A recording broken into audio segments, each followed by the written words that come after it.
Assalamualaikum warahmatullahi wabarakatuh. Nama saya Yoga Prasetya, NIM saya 2018 0401 253. Saya akan mempresentasikan perkawinan campuran dalam Kitab Undang-Undang Hukum Perdata. Pengertian dan dasar hukum perkawinan campuran. Menurut pasal 1 Statblad nomor 158 tahun 1989 mengatur perkawinan campuran adalah perkawinan antara orang-orang yang di Indonesia tunduk pada hukum-hukum yang berlainan. Hukum-hukum yang berlainan itu terjadi karena perbedaan kewarganegaraan, tempat, golongan, dan agama. Menurut pasal 57 Undang-Undang Nomor 1 Tahun 1974 tersebut menyatakan yang dimaksud dengan perkawinan campuran dalam undang-undang ini ialah perkawinan antara dua orang yang di Indonesia tunduk pada hukum yang berlainan karena perbedaan kewarganegaraan dan salah satu pihak berkewarganegaraan Indonesia. Selanjutnya unsur-unsur perkawinan campuran. A. Perkawinan antara seorang pria dan seorang wanita. Unsur ini menjelaskan bahwa perkawinan campuran itu adalah perkawinan monogami. B.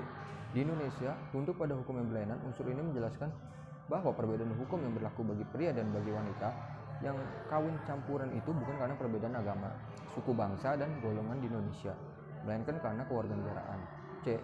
Perbedaan kewarganegaraan, unsur ini menjelaskan bahwa salah satu pihak yang akan melangsungkan perkawinan campuran itu harus warga negara asing.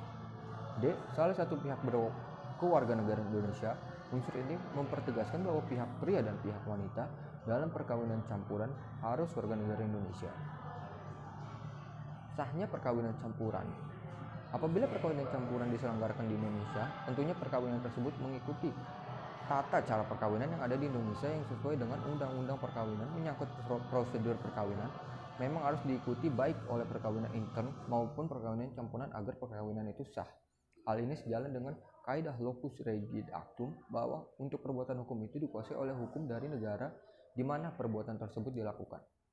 Sesuai dengan pasal 56 Undang-Undang Perkawinan, apabila perkawinan yang diselenggarakan di luar Indonesia baik salah satu maupun kedua-duanya merupakan warga negara Indonesia, maka dalam waktu 1 tahun setelah mereka kembali ke Indonesia, surat bukti perkawinan yang didapat di luar negeri harus didaftarkan di kantor pencatatan perkawinan tempat tinggal mereka. Istilah didaftarkan dalam pasal 56 Undang-Undang Perkawinan ini fungsinya hanya sebagai pelaporan, bukan penentuan keabsahan adanya suatu perkawinan. Berdasarkan hal tersebut, mengenai pencatatan perjanjian perkawinan dalam pasal 29 ayat 1 Undang-Undang Perkawinan, dapat diketahui bahwa jika perjanjian kawin ingin mengikat atau berlaku juga bagi pihak ketiga, maka harus disahkan oleh pegawai pencatat perkawinan atau notaris. Akibat hukum perkawinan campuran. Perkawinan campuran menimbulkan hubungan hukum dan akibat hukum. Perkawinan campuran selain menimbulkan hubungan hukum antara suami istri, juga menimbulkan akibat hukum termasuk di dalamnya mengenai status kewarganegaraannya dan juga mengenai pembentukan harta benda sebelum dan sesudah perkawinan campuran dilakukan. Kesimpulan. 1.